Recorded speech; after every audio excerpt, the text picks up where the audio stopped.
മുനികുമാരന്റെ ദേഹത്തിൽ ചെന്ന് അമ്പ് തറച്ചു. തന്നെ ആരോ കൊല്ലുന്നുവെന്നും ഒരു ദോഷവും ആരോടും ചെയ്യാത്ത തന്നെ ആരാണ് കൊല്ലുന്നത്? താൻ കൊണ്ടുചെല്ലുന്ന വെള്ളം മാതാപിതാക്കന്മാരുടെ ദാഹം തീർക്കാനാണെന്നും കുമാരൻ പറഞ്ഞു കരയുന്നു. ഈ മർത്യരോദനം കേട്ടു ഭയന്ന് ചെന്ന് താപസ ബാലകന്റെ പാദങ്ങളിൽ വീണു. ദശരഥ രാജാവിൻ്റെ മനസ്സ് പാപബോധത്തിൽ പിടഞ്ഞു. മുനികുമാരൻ പ്രാണവേദനയാലും ദാഹിച്ചു വലയുന്ന തങ്ങൾക്കു കുടിവെള്ളം കാത്തിരിക്കുന്ന അന്ധരും വൃദ്ധരുമായ താപസ ദമ്പതികൾ ഇപ്രകാരം വേദനയുണ്ടാക്കുന്ന മൂന്നവസ്ഥകൾ. പാദങ്ങളിൽ വീണ് കിടക്കുന്ന തന്നോടു മുനികുമാരകൻ പറഞ്ഞതു കർമ്മത്തിൻ്റെ ഗതി തടുക്കാൻ മനുഷ്യന് സാധ്യമല്ലെന്നാണ്.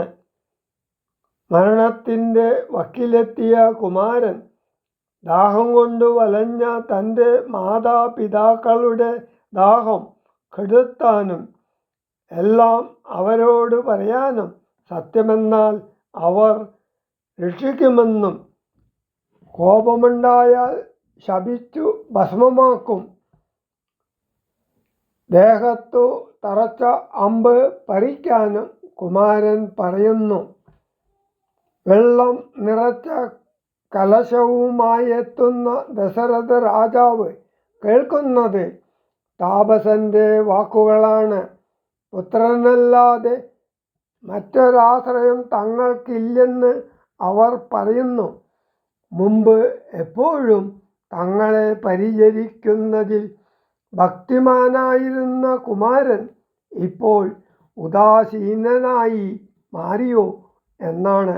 ഹാ ഹാ ഹതോസ്മഹം ഹാ ഹാ ഹതോസ്മഹം ഹാ ഹേതി കേട്ടിതു മാനുഷവാക്യവും.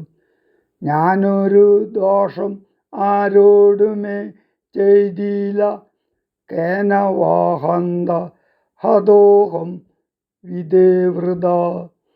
പാർത്തിരിക്കുന്നിതു മാതാപിതാക്കന്മാർ ആർത്തി കൈക്കൊണ്ടു തണ്ണീർക്കു ദാഹിക്കയാൽ.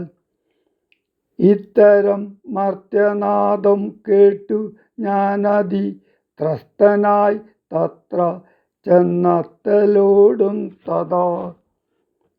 താപസബാലകൻ പാദങ്ങളിൽ വീണു താപേന ചൊന്നേൻ മുനീസുതനോടു ഞാൻ. സ്വാമിൻ ദശരഥനായ രാജാവു ഞാൻ.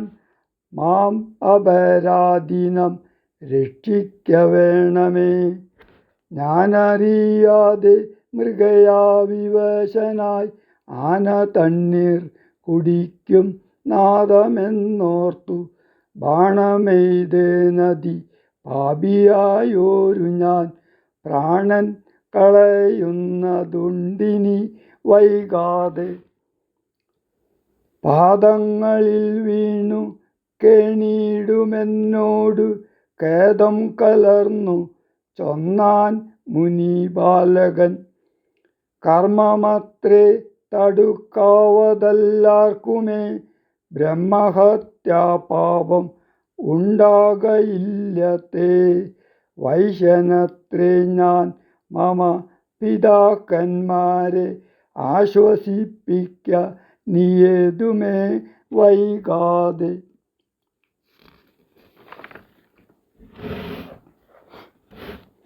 വാർദ്ധക്യമേറി ജരാനരയും പൂണ്ടു നേത്രവും കാണാതെ പാർത്തിരുന്നിടുന്നു. ദാഹേന ഞാൻ ജലം കൊണ്ടങ്ങു ചെല്ലുവാൻ. ദാഹം കെടുക്കനീ തണ്ണീർ കൊടുത്തിനി. വൃത്താന്തം എല്ലാം അവരോടറിയിക്ക. സത്യമെന്നാൽ അവർ നിന്നെയും രക്ഷിക്കും. എന്നുടെ താതനു കോപമുണ്ടാകിലോ, നിന്നെയും ഭസ്മമാക്കിയിടും അറിയുക നീ. പ്രാണങ്ങൾ പോകാഞ്ഞു പീഡയുണ്ടേറ്റവും, ബാണം പറിക്ക നീ വൈകരുതേതുമേ.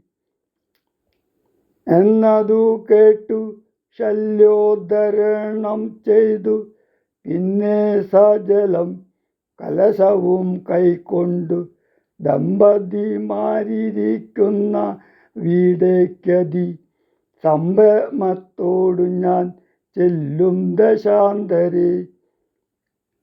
വൃദ്ധതയോടു നേത്രങ്ങളും വേറുപെട്ടർദ്ധരാത്രിക്കു വിശന്നു ദാഹിച്ചഹോ. വർത്തിക്കുമങ്ങൾക്കു തണ്ണീർക്കു പോയൊരു പുത്രനുമിന്നു മറന്നു കളഞ്ഞിതോ. മറ്റില്ലൊരാശ്രയം ഞങ്ങൾക്കൊരു നാളും, മുറ്റും ഭവാനൊഴിഞ്ഞെന്തു വൈകിടുവാൻ. ഭക്തിമാനേറ്റവും മുന്നമെല്ലാമതി സ്വസ്ഥനായി വന്നിതോ നീ കുമാരാ ബലാൽ.